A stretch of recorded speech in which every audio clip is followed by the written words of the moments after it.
So hopefully you have already watched my documentary, which is called MUCK, the biology of sandy underwater habitats in the tropics, which is something I filmed over the last 2 years really, mainly in Darwin and Bakong on Negros Island in the central Philippines in the Visayas region.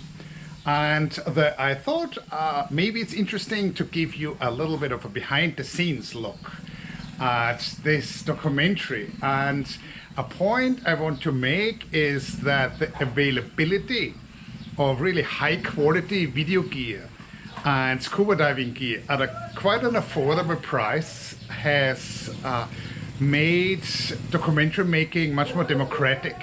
So I feel very blessed to be alive and diving in this time.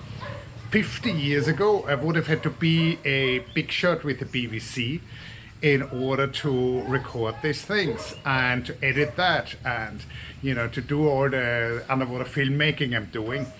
And yeah, so basically both the affordability of video and scuba gear together with the fact that you can just upload something on YouTube and then you immediately potentially have a worldwide audience. This is a real democratization. So then there's the question, well, what do you make of this, right? What are you doing with these tools? Are you doing funny dances, or are you doing educational videos about the underwater world? And I'm not judging, but I choose the former, the latter, of course.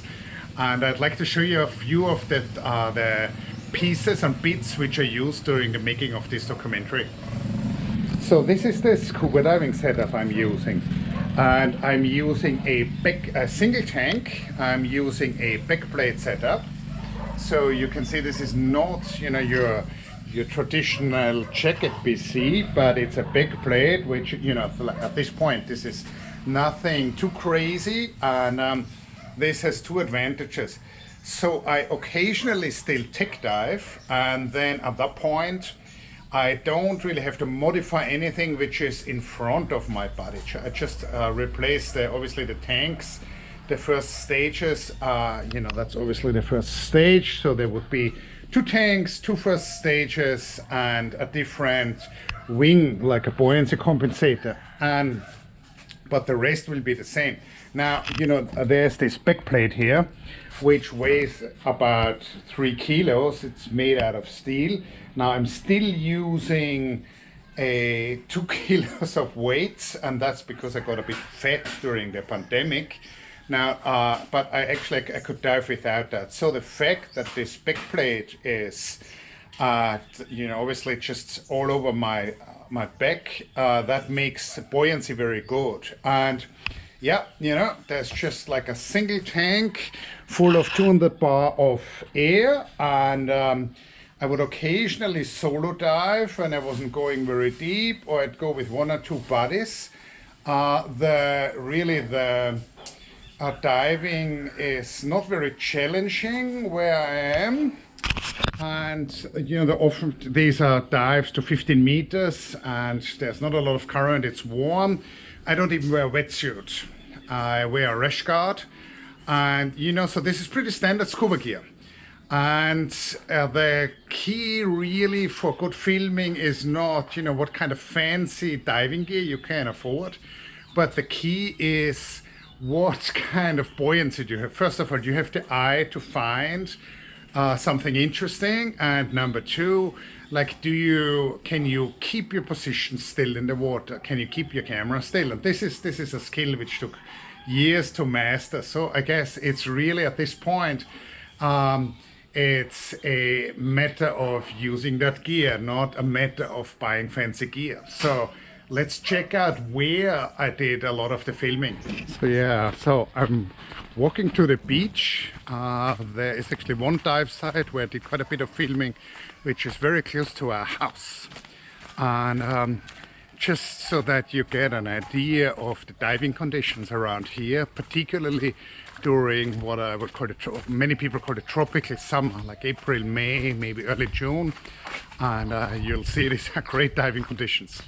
So I'm squinting my eyes a little bit because it's already 8 o'clock and the sun is coming up. So Behind me you see the amazingly flat ocean in the central Philippines in mid-April, and these are just gorgeous conditions. So really I could not have asked for more in any way.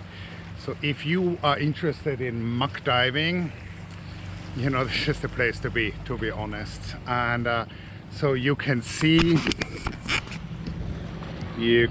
how incredibly flat the ocean is, you know. So there's not a single wave really. And this is one of the dive sites where I shot quite a bit of this documentary, and a little bit further south of the coast there are more. So, you know, obviously if you want to shoot nature, you have to be at the place where there's a lot of natural history happening, and this is really the ideal place for this.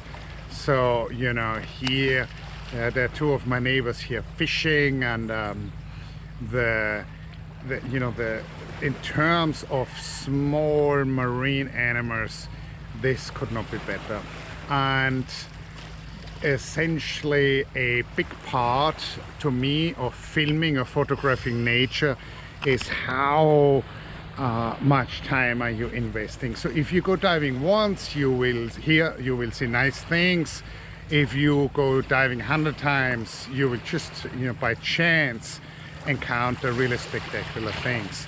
So, you know, that was really where the beef was, that, you know, because of life, I guess because of, you know, lucky choices on my part, I ended up in this part of the Philippines where the diving is just unreal. So this really, I hope it ended up being a good documentary, but if you agree that it ended up being a good documentary, this is why, because, you know, of the kind of ocean here.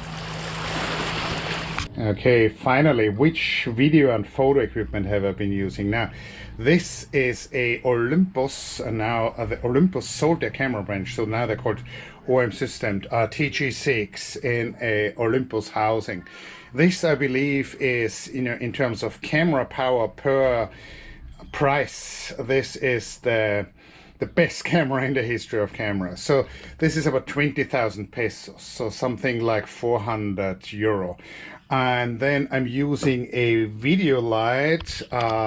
I was using a second video light, which just after, you know, years of hard service died. And then occasionally I was using a strobe. I have a compass and a dive computer, of course. I have the camera mounted on this tray, and the tray is on a tripod, and, you know, the tripod is 10 euro. And then on top of that, occasionally I would use a GoPro. Now, obviously I'm filming now with the GoPro, but I can show you the housing. This is a super housing for GoPro. The housing is okay to 300 meters. Obviously I don't dive to 300 meters, but, you know, that it's a machined metal housing, so the heat dissipation is very good. The GoPro never fogs. So, you know, we're looking at a camera gear here less than 2,000 euro, which, you know, it's some amount of money, but it's not a crazy amount of money. And, you know, this is for anybody who's serious about this. This is affordable. So again, I think, you know, that at this point, it's really, you know, do you have an idea what you want to film? Do you have the skills to be stable, you know, and good trim and buoyancy underwater? And, you know, do you have a narrative for your documentary? I think, you know, this is nice camera gear, but these are standard consumer products, and I think you can do really fantastic work with that. You know, just a few things. So this is on a movable arm here, so I can change the position of the video light.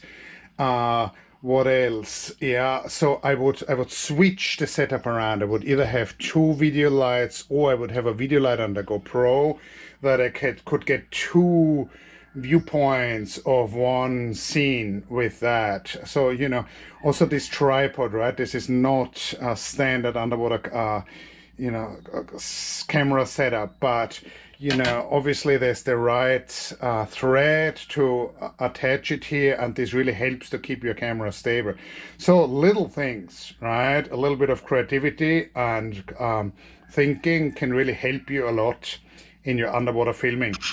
So finally, at the end, there is editing. So editing is interesting. It's always a good idea. It's always a good idea to have more footage than you need.